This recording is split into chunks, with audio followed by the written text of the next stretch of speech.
Hello guys, আসসালামু আলাইকুম। BM agro and ফিশারির পক্ষ থেকে আপনাদেরকে জানাচ্ছি শুভেচ্ছা এবং অভিনন্দন।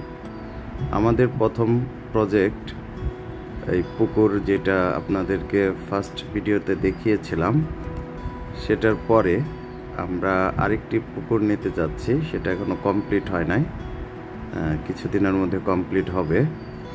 সেটা দেখানোর জন্যই মূলত আপনাদের জন্য এই ভিডিও তৈরি করতেছি। এই যে প্রথম যে পুকুরটা দেখতেছেন, এটা আপনাদেরকে আমার ফার্স্ট পুকুর, এবং তার পাশেই যে খালি জায়গাটা দেখতে পারতেছেন, এটা পুরোটাই আমার সেকেন্ড প্রজেক্ট।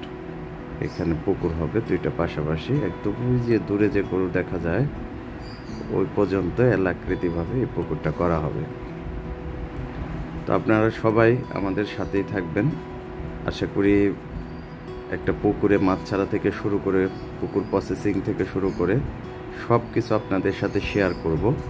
এতে করে আপনারা যারা নতুন উদ্যোক্তা আছেন, যারা নতুনভাবে মৎস্য চাষ করতে চান, তারা অনেকভাবে উপকৃত হবেন এবং আপনাদের কাছ থেকেও অনেক কিছু আমি শিখতে পারবো।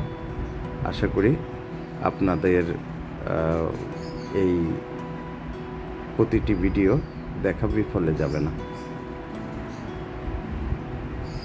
আমরা এই যে পুকুরটা প্রথম ছিল, সেটাতে আমরা পাবদা মাছের চাষ করব। আর এই যে পুকুরটা তৈরি করা হবে, এটাতে আমরা মাগুর মাছ, দেশি মাগুর মাছের চাষ করব। দুইটা চাষের টোটাল বিষয় নিয়ে আপনাদের সাথে হাজির হব।